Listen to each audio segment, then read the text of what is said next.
जय गुरु जी, शुक्राना गुरु जी का ग्रंथ दिव्य आभा में से कुछ सत्संग आपको पढ़कर सुनाने की सेवा बख्शी है गुरु जी ने। मैं खुद को बहुत सौभाग्यशाली मानती हूँ कि आपके साथ ये शेयर कर पा रही हूँ।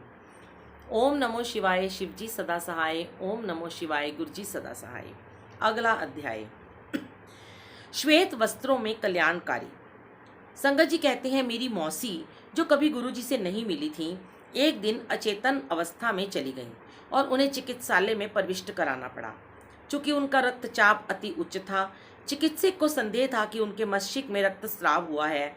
गुरु जी उस समय दिल्ली में नहीं थे। मैंने उनके चित्र के समक्ष खड़े होकर उनसे उपचार के लिए विनती करी।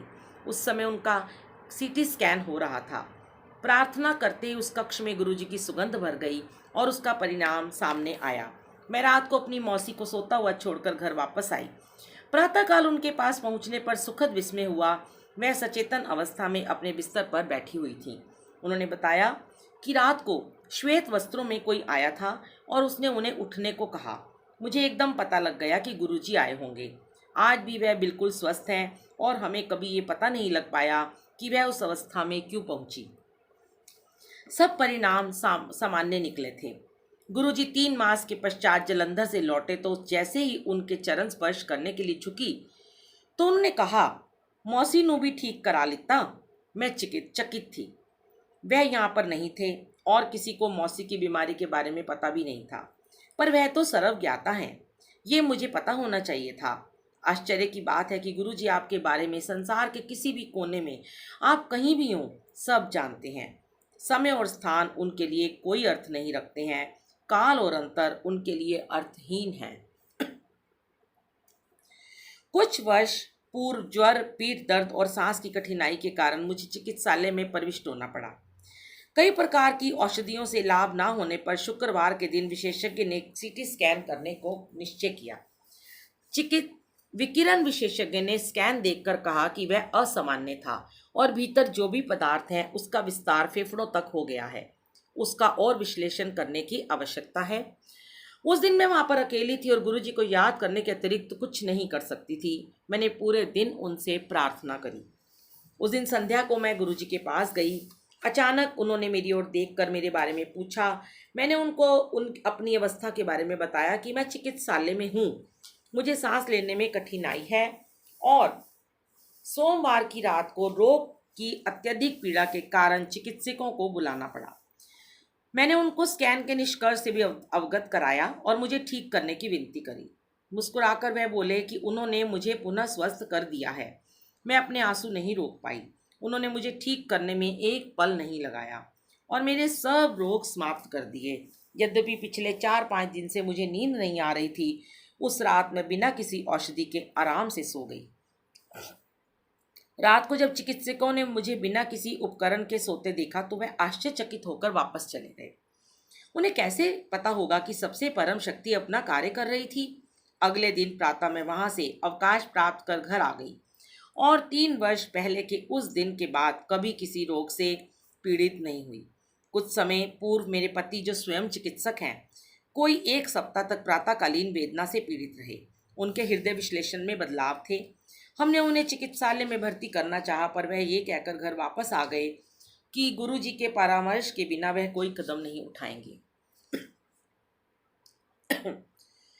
अगले दिन मैं उन्हें एक और हृदय रोग विशेषज्ञ के पास ले गई, जिन्होंने तुरंत कुछ और परीक्षण कराने का परामर्श दिया। क्योंकि प्रथम विश्लेषण में बदलाव स्पष्ट और काफ़ी अधिक थे, भयभीत होकर हम उसी समय गुरुजी के पास भागे, ये जानते हुए भी कि उस समय गुरुजी से मिलना संभव नहीं है। वहां पहुंचने पर हमें अत्यंत आश्चर्य हुआ जब तुरंत उनके दर्शन हो गए और वह बोले कि अब अरुण को ठीक कराने आए हो। भाव विभोर होकर मैंने उनको पूरी बात बताई तो उन्होंने अपना हाथ हिलाकर आश्वासन देते हुए कहा कि कुछ भी नहीं है और अरुण ठीक हो जाएगा। उन्होंने अरुण को फिर से चिकित्सक के पास ना जाकर अपने कार्यालय जाने का परामर्श दिया। गुरुजी ने रोज कनक का सत्त खाने और विस्की के 2 पैक पीने को कहा। कुछ सप्ताह उपरांत गुरुजी ने अरुण को कहा कि उन्होंने उसका हृदय ठीक कर दिया है, अन्यथा उसकी शल्य चिकित्सा करवानी पड़ती। गुरुजी की कृपा से अरुण अब बिल्कुल स्वस्थ है। संगत का यह सुखी परिवार देने के लिए हम गुरुजी के प्रति कृतज्ञ हैं। प्रार्थना है कि वे सदा अपनी दृष्टि हमारे ऊपर बनाए रखें। गुरुजी की दया मेरी बहन पर भी रही है। एक बार उसकी बीमारी के समय रोग विश्लेषण में गांठ की कुछ जटिल समस्या का निष्कर्ष निकला। हमारी व्यथा सुनकर गुरुजी ने उसको आशीष देते हुए कहा कि उसे कुछ नहीं हुआ और सब ठीक हो जाएगा। अगले दिन प्रातः प्रयोगशाला से संदेश आया कि नमूने में कुछ गलती हो गई। मेरी बहन तो बिल्कुल ठीक है। ऐसा भी नहीं है कि मात्र मेरे परिवार को गुरुजी का प्रेम मिला है। मेरे पड़ोस में रहने वाले श्री सेठी को गंभीर रूप से अग्नाशय कोप हो गया था और उनके ठीक होने के आसार बहुत कम थे। गुरुजी ने उनको भी आशीर्वाद दिया और कुछ ही दिनों में मैं गंभीर रोग से मुक्ति पाकर वापस घर आ गए और अब अपने कार्य पर भी जा रहे हैं। एक बार मान सिंह नाम का एक व्यक्ति अपने भाई का चित्र लेकर गुरुजी के पास आया और यद्यपि किसी ने गुरुजी को उसके बारे में बताया नहीं था, गुरुजी उसे पहचान गए। उसका भाई गंभीर रूप से मस्तिष्क ज्वर से पीड़ित था। वह श्वास यंत्रों पर था और उसका डायलिसिस भी होता रहा था। गुरुजी ने उसको अपना आशीर्वाद दिया और उसके भाई को देखने चिकित्सालय भी गए। चिकित्सकों ने उसके पुनः स्वस्थ होने की आशा छोड़ दी थी, पर अगले 2 सप्ताह में वह वहां से अवकाश प्राप्त कर घर वापस आ गया। उसके परिवार के सदस्य उसे पुनर्जीवित करने के लिए अब भी गुरुजी को अविराम धन्यवाद देते रहते हैं। तुम्हारे साथ सदा से।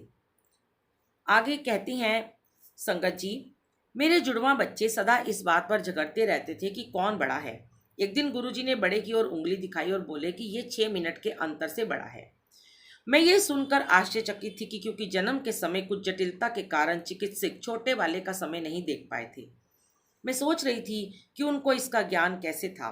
तभी उन्होंने मेरी ओर मुड़कर कहा कि उन्होंने ही इसके लिए मुझे आशीर्वाद दिया था और इसी कारण उन्हें ये पता है। ये बात तब की है जब मैं उनसे मिली भी नहीं थी। मैं उन्हें गुरुजी से जानती भी नहीं थी। उनका अपने जीवन में कभी आभास भी नहीं हुआ था। प्रत्यक्ष रूप से वह मुझे कालांतर से जानते थे और अपनी दृष्टि हम पर बनाए हुए थे। अचंभे की बात नहीं है कि गुरु के पास हर दिन चमत्कार होता है। सदा से अब उनका अपना प्रेम निछावर करते रहने के लिए हम गुरुजी के प्रति आभारी हैं। डॉक्टर अनीता, दिल्ली। जय गुरुजी। संगत जी, देखिए, ये बात तो सच है कि हमें पता नहीं कितने जन्मों जन्मों से हमें गुरुजी जानते हैं। कोई हमें पूछता है आप गुरुजी से कब मिले, इस बात का उत्तर किसी के पास नहीं है। गुरुजी तो हमें कई जन्मों, कई करोड़ों जन्मों से जानते हैं। और इस संगत सत्संग में एक बात बोली गई कि एक अंकल को जब हृदय की बीमारी हुई तो गुरुजी ने उसे 2 पैक पीने को कहा। अब संगत जी कई बार प्रश्न कर बैठते हैं कि गुरुजी ने ड्रिंक करने को कहा। नहीं, गुरुजी ने वो ड्रिंक करने को नहीं कहा। गुरुजी को उस समय वो दवाई लगी होगी, तभी उन्होंने वो उसको 2 पैक पीने को कहा होगा। तो इस बात को अन्यथा ना लें कि गुरुजी ने कहा कि ड्रिंक करनी चाहिए। तो प्लीज़ इस संदर्भ में कोई प्रश्न ना पूछें और क्रॉस क्वेश्चन ना करें। जय गुरुजी, शुक्राना गुरुजी।